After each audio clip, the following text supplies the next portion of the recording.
Guys, kalian sering melakukan 4 hal ini. Ini adalah hal-hal yang salah kaprah sebetulnya dalam dunia pervespaan. Apa aja sih 4 hal ini? Kenapa ini disebut salah kaprah? Ikutin terus videonya sampai habis.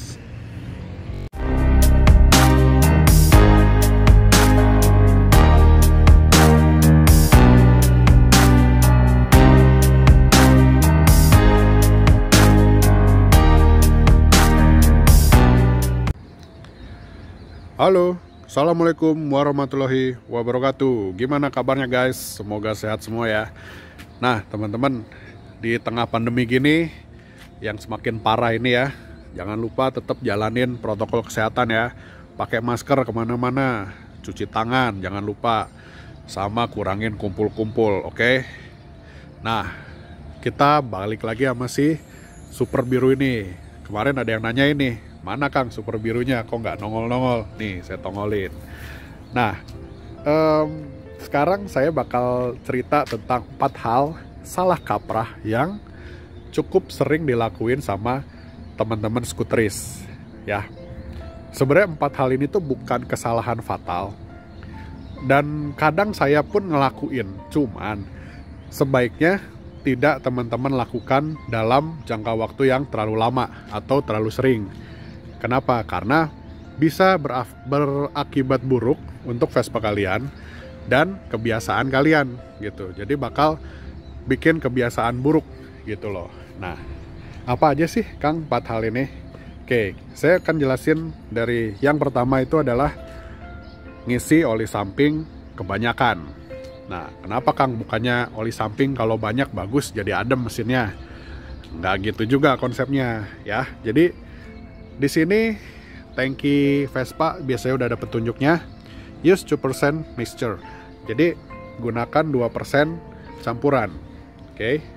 Nah, 2% campuran ini maksudnya adalah ketika kita ngisi BBM 2 liter, yang diperbolehkan hanyalah 2%-nya dari 2 liter itu. Oke. Nah, emang kenapa Kang kalau misalkan si olinya kebanyakan? Nah, efeknya tuh banyak guys teman-teman. Jadi yang pertama itu bikin tarikan motor jadi berat ya, karena bensin yang terbakar itu nggak murni 100% bensin, dia kecampur sama oli yang terlalu banyak. Akibatnya pembakaran BBM-nya nggak akan sempurna gitu. Yang kedua, bikin boring kalian, lobang-lobangnya itu kotor. Kepala pistonnya juga ikutan kotor, sampai ke headnya itu ikutan kotor juga gitu. Terlalu banyak jelaga atau karbon yang nempel di situ yang mengakibatkan mesin kalian lemot. Nah, yang ketiga, knalpot juga tuh ya. Nah, yang ketiga itu bikin polusi udara ya. Polusi udara. Kalau teman-teman suka ada di belakang Vespa yang terlalu ngebul, emosi nggak sih? Ya kan, Vespa itu emang ngebul gitu, tapi kalau dia normal semuanya, ngebulnya tuh nggak parah-parah banget kok gitu. Yang keluar tuh cuman asap-asap tipis saja, bukan asap kayak fogging gitu loh. Kalian mau riding apa mau fogging demam berdarah gitu kan? Nah, jadi makanya kenapa saya saranin untuk tidak terlalu sering ngisi oli samping kebanyakan ya. Efeknya ya 3 itu gitu loh, terutama ke polusi udara sih ya kalau saya concernnya gitu loh. Kasihan juga pengendara yang di belakang kita ya kalau terlalu banyak. Kecuali teman-teman ada di situasi yang mengharuskan untuk isi oli samping lebih banyak daripada biasanya. Contoh di jalanan menanjak ekstrim atau menurun ekstrim, atau jalan luar kota, itu oke, tapi jangan kebanyakan juga ya. Nah, yang bener tuh segimana Kang ngisi oli samping nih? Kalau kalian masih bingung, pergunakanlah alat yang namanya gelas ukur. Nih. Ya. Tereng. Nah, ini namanya gelas takar Vespa ya. Nah, ini si gelas ini, bentar, aduh kagak fokus. Nah, gelas ini fungsinya itu untuk kita tahu seberapa banyak oli samping yang diperlukan. Jadi misalkan kita ngisi BBM 3 liter ya kan, ini ada tulisannya nih, angkanya nih. Nah, berarti segini kita ngisinya untuk 3 liter BBM. Nah, kalau teman-teman mau lebihin dikit boleh, kasihlah dia di 3,5 segini ya, atau 4 maksimal, itu masih oke. Tapi kalau misalkan terlalu banyak, itu udah menyalahi aturan banget gitu. Jadi kalau bisa jangan isi olinya terlalu banyak gitu. Kalau misalkan kalian ngisi 2 liter, diisinya buat 5 liter, aduh itu satu mubazir ya, udah jelas itu mubazir banget gitu, ngapain, gak guna kalian untuk melakukan hal itu. Terus yang kedua yaitu tadi 3 hal yang saya sebutin sebelumnya gitu. Jadi isilah oli samping sesuai dengan takarannya. Lanjut ke hal yang kedua. Nah, number 2 alias nomor 2 itu adalah kalian terlalu mengandalkan yang namanya rem belakang. Nih. Jadi gini guys, ini sebenarnya kebiasaan ini juga saya ngelakuin gitu loh. Bukan jarang, tapi sering saya lakuin. Terlalu mengandalkan rem belakang. Nah, sebenarnya sah-sah aja selama kita riding di perkotaan ya teman-teman. Kita riding di kecepatan yang relatif rendah, yang nggak terlalu tinggi. Kita ngandelin rem belakang aja boleh. Tapi yang salah itu adalah ketika kita terlalu ngandelin rem belakang, tapi kita nggak mengaktifkan rem depan. Nih, rem depan itu, walaupun kalian punya kebiasaan selalu nginjek rem belakang ya, tapi rem depan ini wajib hukumnya untuk kalian aktifkan gitu, dan wajib berfungsi secara normal ya. Kenapa? Karena kita nggak pernah tahu kalau misalkan rem belakang kita ini bermasalah gitu loh. Kalau misalkan tiba-tiba amit-amit ya, nauzubillah min zalik, kabelnya putus, atau misalkan remnya udah terlalu panas yang mengakibatkan dia ngeblong. Nah, kita masih punya cadangan rem depan, atau kita terpaksa untuk emergency brake yang mengharuskan kita ngerem ngedadak gitu kan. Kalau kita cuma ngandelin rem belakang doang, nggak akan berhenti motornya kalau kita emergency. Kalaupun berhenti, dia akan liar motornya, ngepot kanan kiri karena ban belakangnya ngunci. Jadi lebih baik emergency brake itu dibantu dengan rem tangan gitu. Jadi si motor pun lebih stabil gitu teman-teman ya. Jadi ini adalah kebiasaan yang sebenarnya berhubungan dengan nyawa, safety gitu loh. Kalian boleh-boleh aja, sah-sah aja ngerem pakai rem belakang doang, itu boleh. Saya pun melakukan hal itu. Cuma jangan sampai kalian lupa sama rem depan gitu. Kalian boleh pakai rem belakang doang dengan catatan rem depannya juga harus aktif ya. Ingat guys, nyawa nggak ada gantinya. Oke? Jadi utamakan safety riding ya. Please banget, saya mohon sama teman-teman ya. Rem depan ini fungsinya nggak kalah vital gitu. Sayangnya banyak banget orang-orang yang nyepelein fungsi rem depan. Kadang-kadang rem depan mah nggak kepake gitu. Ya silakan aja sih gitu. Cuman ya jangan salahin ya kalau kejadian apa-apa. Mending kalau kalian celakanya sendiri gitu. Kalau ngajak orang yang nggak salah, aduh, kelar udah ya. Oke, jadi itu yang kedua.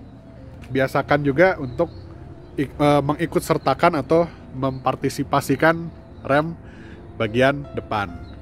Kita lanjut ke yang berikutnya. Nah, yang ketiga ini berhubungan dengan yang namanya electrical ya.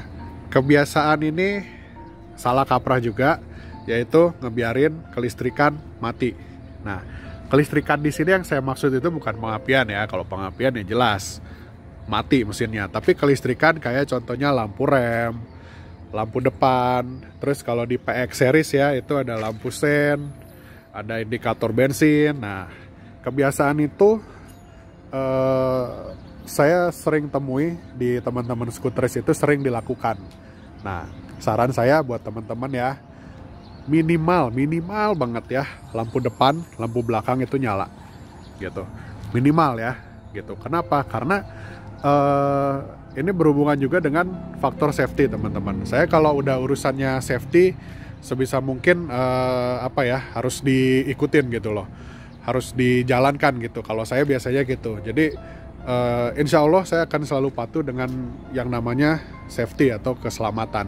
Nah, Makanya semua Vespa saya itu lampu depan dan lampu belakang itu wajib banget nyala gitu loh. Ya itu kalau itu sih udah nggak usah diragukan ya. Emang itu ke satu emang peraturan, yang kedua juga kita tahu sendirilah fungsinya mereka untuk apa ya gitu. Nah khusus untuk yang PX series sebisa mungkin lampu sen lah dinyalain ya. Sebisa mungkin lampu sen aktif.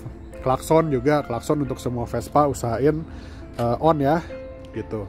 Terus speedometer ya usahain juga nyala gitu, jadi kita tahu kita lagi jalan kecepatan berapa, walaupun ini nggak bisa dipercaya 100% ya, tapi ya at least gambaran lah kita lagi lari berapa tuh ketahuan gitu. Nah untuk yang PX series juga jangan lupa indikator BBM ya, biasanya untuk PX muda, eksklusif, Excel itu udah apa ya, udah ada indikator BBM-nya kan gitu. Sebisa mungkin si indikator itu juga jalan, jadi kita nggak usah repot-repot buka tangki ngecek seberapa lagi nih posisi BBM kita gitu. Buat teman-teman yang pakai PX series itu kan kalian punya fitur ya, anugerah dari yang bikin Vespa itu namanya indikator bensin gitu. Kalau yang masih pakai beginian super sprint ya wayahna ya, apa boleh buat, kita noong ke apa namanya, ke tangki gitu. Oke, itu yang ketiga ya, jangan lupa kelistrikan, minimal lampu depan lampu belakang itu nyala ya. Ini berhubungan dengan keselamatan dan peraturan lalu lintas. Oke guys, kita lanjut lagi yang keempat. Nah yang keempat ini adalah kebiasaan buruk yang sangat salah ya. Gini, ini sebenarnya kalau kalian yakin Vespa kalian sehat, hal ini mau kalian lakukan terserah. Tapi kadang-kadang ketika kita trouble di jalan, kalau kita melakukan hal ini itu bakal ngerepotin orang. Apa sih hal terakhir ini? Yaitu tidak membawa toolkit atau kunci-kunci. Nah, kalau teman-teman mau tahu toolkit apa aja yang harus dibawa, nanti saya kasih link di atas ya.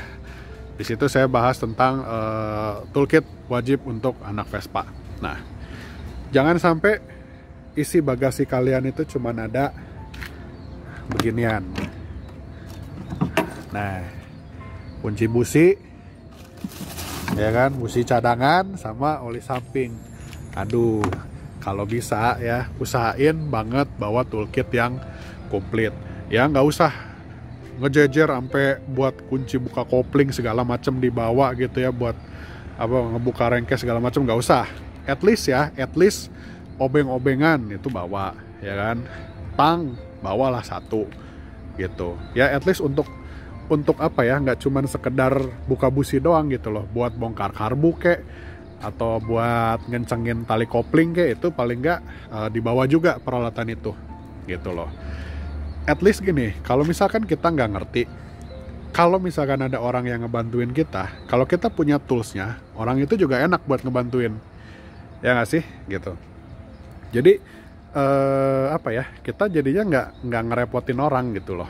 Kalau misalkan kita nggak bawa gitu, bisa aja kan kita ke teman-teman gitu ya, walaupun ya skuteris mah pasti bakal ngebantuin gitu ya, tapi sebisa mungkin dari diri kitanya sendiri juga apa ya, berusaha untuk nggak ngerepotin orang dulu deh gitu. Kecuali udah mentok, udah buntu, segala cara udah dijalanin, kita nggak bisa ngelakuinnya, nah baru. Tapi at least kita usaha dulu lah, usaha untuk apa ya, prepare gitu loh. Gimana pun juga Vespa ini adalah motor udah berumur ya guys. Motor udah berumur, kalian mengharapkan dia trouble free, sama sekali nggak ada trouble tuh susah. Sesehat-sehatnya pasti ada aja ya. Udah gitu ditambah spare part zaman now ya, zaman sekarang itu juga kualitasnya udah nggak kayak spare part zaman dulu gitu loh. Jadi saran saya, prepare lah di toolkit atau kunci-kunci. Nah oke, guys, paling segitu aja dulu videonya.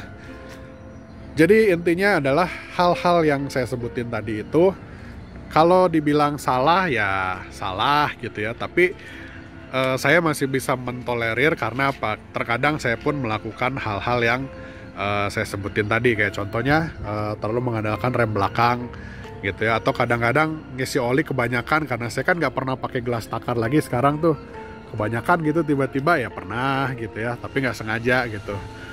Nah, cuman kalau yang berhubungan dengan safety, sebisa mungkin teman-teman ikutin deh saran saya gitu loh, karena ini berhubungan dengan nyawa kalian ya. Nyawa kalian itu nggak ada gantinya. Motor kalau rusak bisa dibenerin, kalau nyawa kalian hilang mau cari di mana, ya kan? Oke guys, paling segitu dulu aja videonya. Mudah-mudahan ngebantu kalian dan bisa at least bisa ngerubah habit bervespa kalian ya gitu. Jadi lebih safety tentunya. Oke, sampai ketemu di video saya yang selanjutnya. Jangan lupa di like kalau suka videonya, komen kalau ada pertanyaan, dan jangan lupa juga di subscribe. Oke, wassalamualaikum warahmatullahi wabarakatuh.